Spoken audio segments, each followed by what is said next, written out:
విష్ణు సహస్రనామంలోని ఒక్కో శ్లోకానికి ఒక్కొక్క విశిష్టమైన ఫలితం ఉన్నది.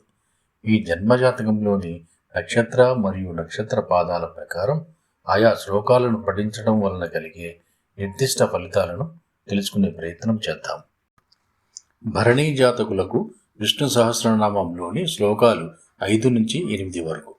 ఫలితం: భరణీ జాతకులకు భయ నివారణ కలుగుతుంది, ఉచ్చు భయం పోయి ఆత్మవిశ్వాసం పెరుగుతుంది. 8వ శ్లోకం పఠించడం వలన సంతాన ప్రాప్తి మరియు వంశాభివృద్ధి కలుగుతుంది.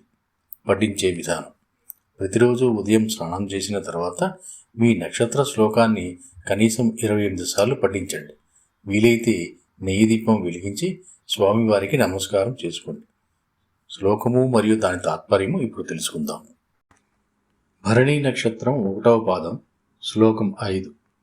స్వయంభూ శంభురాదిత్య పుష్కరాక్షో మహాస్వనః అనాది నిధనో దాత విధాత దాతురుత్తమః. తాత్పర్యం: తనంతట తాను ఉద్భవించినవాడు, సూర్యస్వరూపుడును, పద్మము వంటి కన్నులు కలవాడు మరియు సృష్టిని ధరించువాడైన భగవంతునికి నమస్కారం. భరణీ నక్షత్రం 2వ పాదం, శ్లోకం 6. అప్రమేయో హృషీకేశః పద్మనాభోమర ప్రభు విశ్వకర్మ మనుస్తస్థ స్థవిరో ధ్రువాః.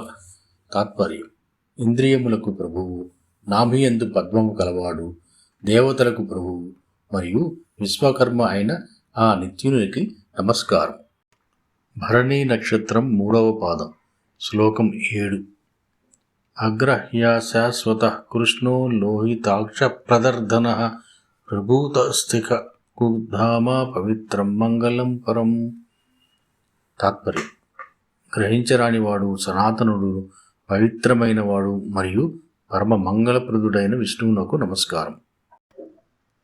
భరణీ నక్షత్రం 4వ పాదం, శ్లోకం 8. ఈశానః ప్రాణదః ప్రాణో జ్యేష్ఠ శ్రేష్ఠ ప్రజాపతి హిరణ్యగర్భో భూగర్భో మాధవో మధుసూదనః. తాత్పర్యం: ప్రాణములను ఇచ్చువాడును, సర్వశ్రేష్ఠుడు, లక్ష్మీపతి మరియు మధువు అనే రాక్షసుడిని సంహరించిన మాధవునికి నమస్కారం.